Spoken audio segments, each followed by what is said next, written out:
خب سلام، خوش اومدید به یک ویدیوی جدید از وایت اسپیس استودیو. خیلی خوشحالم که اینجا دارمتون.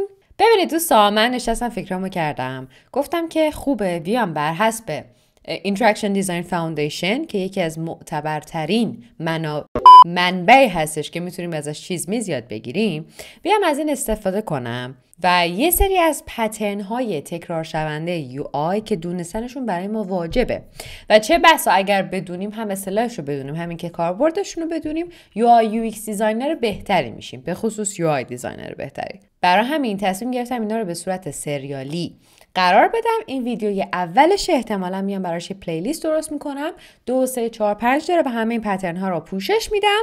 کمکی که شما میتونید بکنین سابسکرایب کردنه، کامنت گذاشتن، لایک کردنه و هول بدید که این کانال بره جلو. خب اگر شما بدونید ریتمی که ما توی ویدیو هامون داریم، من اولش میام یه سری اخبار روز رو پوشش میدم. این خبرم توی لینکدین خیلی چشم من رو گرفت، در مورد برند منگو هستش که اومده AI generated PDP imagery تصاویر رو در واقع معرفی کرده و اومده به طور رسمی استفاده از تصاویر تولید شده با هوش مصنوعی رو آغاز کرده و نکته‌ای که اینجا خیلی حائز اهمیته این هستش که فقط برای عکس‌های فضاسازی شده و سبک زندگی نیستن این هوش مصنوعی که استفاده شدن، بلکه حالا اومدن جایگزین تصاویر اصلی محصولاتشون شدن. یعنی اومدن این تصاویر استاندارد رو، یعنی هم پروداکت‌ها و محصولاتشون رو آوردن روی یک مدل و چیزی که داریم می‌بینیم کیفیت کارم خوب از آب در اومده و در نهایت میگه که سوالی که پیش میاد اینه که به نظر شما آیا این تصاویر جنریت شده اونقدر خوب هستن که بتونن محصول رو بفروشن؟ و به نظر من که کار خفنیه که برند پوشاک منگو، فکر میکنم برای اولین بار فعلا، من نشنیدم جای دیگه ای اومده چنین ایده ای رو داده. کامنت هم همه تشویقشون کردن و شاید که توی صنعت مدلینگ هم ما به خاطر هوش مصنوعی شاهد تغییرات بزرگی باشیم و این ترسناکه.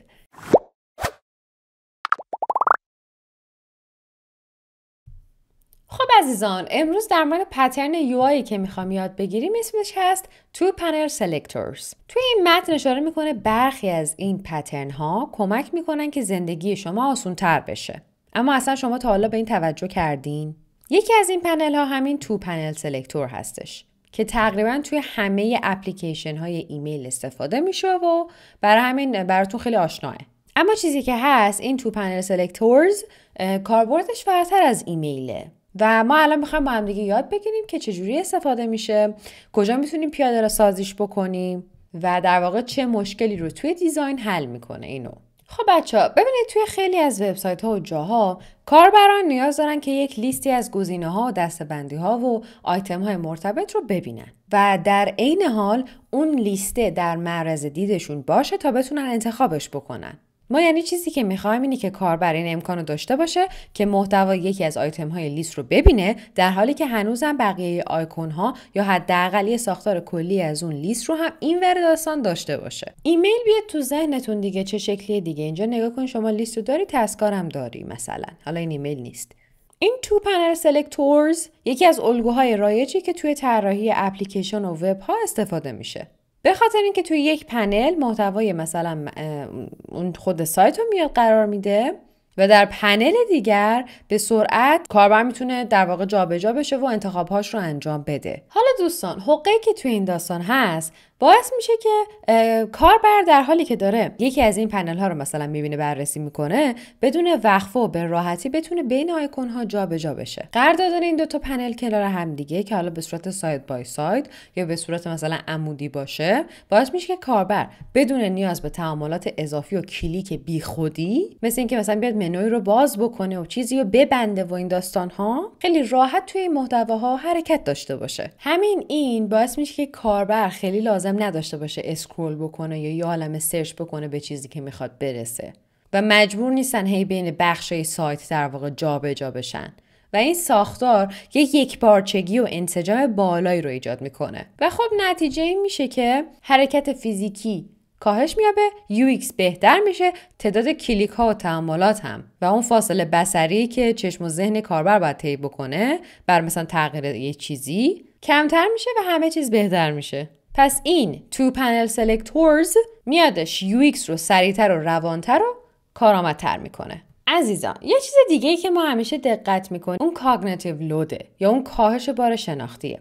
یعنی چی؟ یعنی همون مصرف ذهنی و شناختی کاربر. ببینین شما توی این یه همچین ساختاری چون همه آیتم ها یکسان و مرتبه و جایگاه عناصر توی فضا ثابته، حالا فارغ از این که یه چیزی سلکت شده یا نشده، طرف باهاش راحته. در مقابل اون طراحیایی که مثلا باید بری توی صفحه دیگه یه سری پنجره‌های دیگه‌ای رو باز بکنی یا یه سری تغییراتی رو بعد توی با کلیک کردن اعمال بکنی، باعث میشه که کاربر سردرگم بشه. و خب کاربر باید خودش رو توی فضای جدیدی هر سری پیدا بکنه و بفهمی که اطلاعاتی که میخواد کجاست و این یعنی همون بار ذهنی بیشتر یا همون کاگنیتیو لودی که گفتم. یه نکته دیگه که خیلی خوبه بهش اشاره کنیم اینه که حافظه فضایی ذهن انسان کمه، محدوده. یعنی مثلا ما تنها حدود 9 تا آیتم رو میتونیم توی ذهنمون به صورت فعال نگه داریم. طراحی‌هایی که نیاز به جابجایی زیاد بین بخش‌های مختلف رو دارن باعث میشن که کاربر مجبور باشه هی اطلاعات رو موقتاً توی اون حافظش نگه داره تا مسیرش رو گم نکنه. حالا این تو پنل سلکتور میادش این مشکل رو برطرف میکنه، چون هیچ وقت دیگه لیست آیتم ها از دید در واقع خارج نمیشه و نیاز نیستش که آدم چیزی رو به خاطر بسپره، چون اینجا جلو چشم ما هست. یه مزیت دیگر نسبت به این داستان این هستش مثل نویگیشن بار که اون بالای پایین ثابت هست. این تو پنل سلکتورز هم یک چارچوب بصری ثابت اونجا که باعث میشه کاربر همیشه بدونه چی کجاست و میدونی که چجوری بخواد به اون هدفش برسه و این دوباره یعنی همون UX قابل پیش بینی و بدون استرس. حالا میخوام بهتون چند تا تریک یاد بدم که چجوری بتونید بسازینش.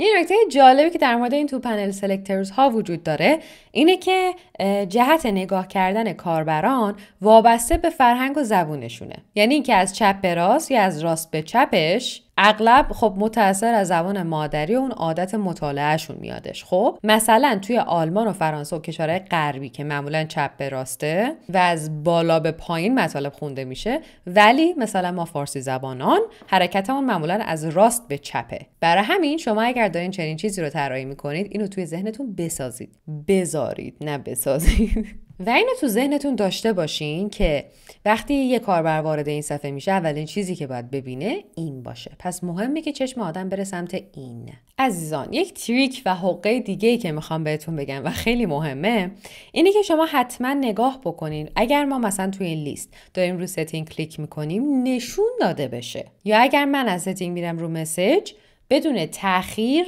این اتفاق مشخص بشه.